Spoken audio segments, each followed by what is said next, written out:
नमस्कार दोस्तों, कैसे हैं आप सब। स्वागत है आपका एक बार फिर से एग्जाम पथसारथी पे। आज के वीडियो में हम डिस्कस करने वाले हैं एसएससी सीजीएल 2026 का नोटिफिकेशन। तो चलिए शुरू करते हैं बिना टाइम को वेस्ट किए। तो एग्ज़ाम फॉर्म्स स्टार्ट हो चुके हैं। इन केस आपने नहीं भरा तो भर लीजिए। पर लास्ट डेट जो है वो 22 जून है, तो उससे आई वुड सजेस्ट कि 2-3 दिन पहले तक तो भर ही लीजिए एटलीस्ट, क्योंकि फिर लास्ट में सर्वर का इशू आने लगता है।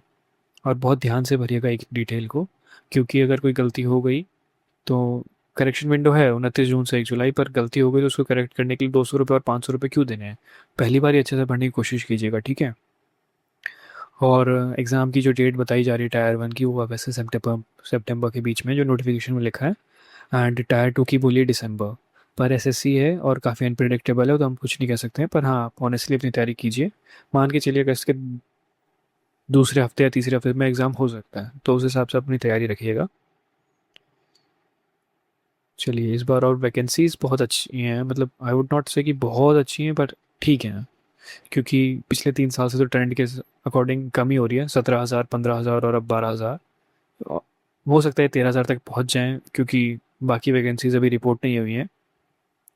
खैर, तो सबसे अच्छी बात इस साल की नोटिफिकेशन की पे level 8 gazetted post assistant audit officer एक बार फिर से आ गई है। तो और छोटे मोटे नंबर में नहीं, 1,017 वैकेंसीज हैं इस बार, जो आरटीआई रिप्लाई के थ्रू पता चला है।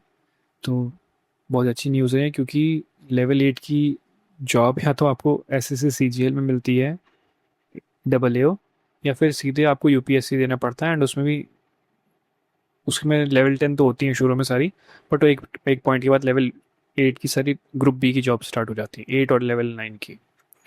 तो this is a very good opportunity, तो ट्राई कीजिएगा अपना बेस्ट कि इसमें आपका क्लियर हो जाए। इसके अलावा पे लेवल 7 की वही सारी जॉब्स हैं जो हर साल होती हैं, एएसओ, सीबीआई, ईडी, आप देख लीजिएगा। Same goes for level 6 and level 5। आपको स्क्रीनशॉट लेना तो आप स्क्रीनशॉट ले सकते हैं। एलिजिबिलिटी क्राइटेरिया डिस्कस कर लेते हैं। 1 अगस्त 2026 को आपकी डेट ऑफ बर्थ कैलकुलेट की जाएगी, ठीक है। 1 अगस्त वाला एलिजिबल है। अगर आपका बर्थ 1 अगस्त 2008 को हुआ है तो आप 18 साल के हैं एंड आप एलिजिबल हैं, ठीक है। तो मिनिमम एज 18 साल है ही मोस्ट ऑफ द जॉब्स के लिए। एंड 27 लिमिट है लेवल 4-5 की जॉब्स के लिए, ज़्यादातर जो है वो। और 32 जो है वो जेएसओ के लिए है, ठीक है। बाकी मोस्ट ऑफ द जॉब्स इस कैटेगरी में आते हैं 18 से 30 और 20 से 30, जो अच्छी वाली जॉब्स हैं। एंड एक चीज़ और, रिलैक्सेशन तो होता ही है।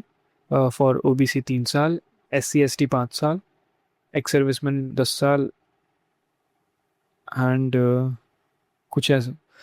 और फिजिकली डिसेबल्ड के लिए शायद 15 साल। मैं, अगर आपको इस पर स्पेसिफिक वीडियो चाहिए तो मैं एक छोटी सी वीडियो बना के डाल दूंगा, आप मुझे कमेंट सेक्शन में बता दीजिएगा।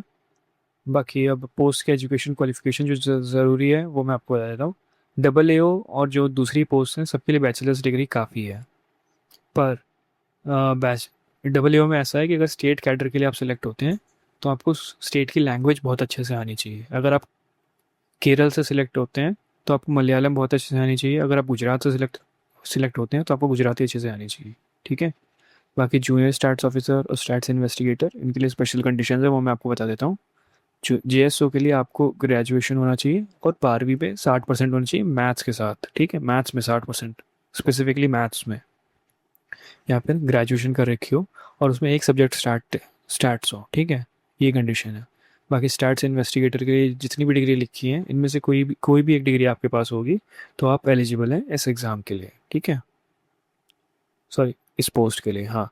अब टायर 1 की बात करते हैं, जो आजकल बहुत ज़्यादा डिस्कशन में, क्योंकि टाइम लिमिट इंट्रोड्यूस हो गई है।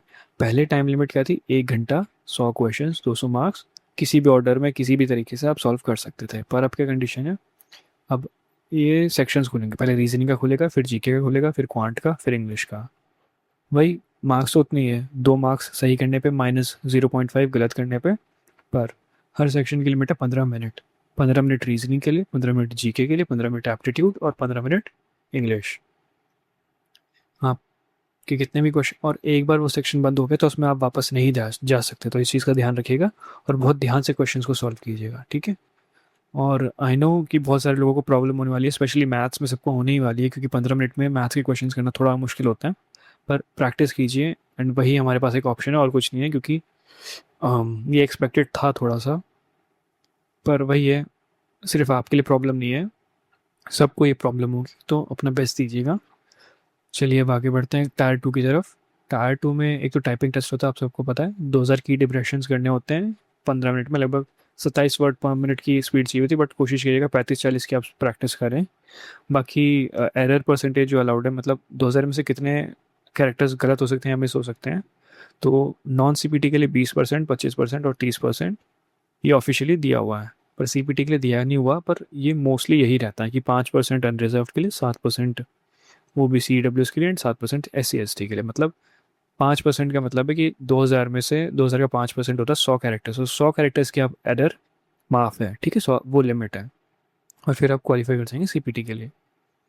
बाकी पेपर 1 का वही स्टैंडर्ड वही है, पर इस बार इसमें भी सेक्शनल टाइमर है। मैथ के लिए 30 मिनट मिलेंगे, रीजनिंग के लिए 30 मिनट मिलेंगे, इंग्लिश के लिए 40 मिनट मिलेंगे, जीके के लिए 20 मिनट, और कंप्यूटर के लिए तो हर साल की तरह 15 मिनट मिलेंगे, ठीक है।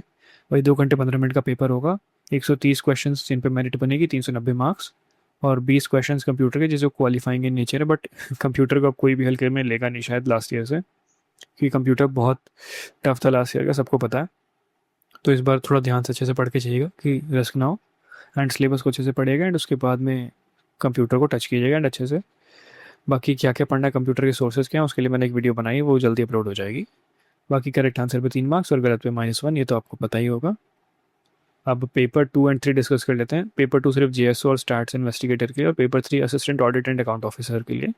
पेपर 2 स्टैटिस्टिक्स, 100 क्वेश्चन, 200 मार्क्स, 2 घंटे की टाइम लिमिट होती है, ठीक है, +2 -0.5 स्टैंडर्ड मार्किंग रेट है, ठीक है।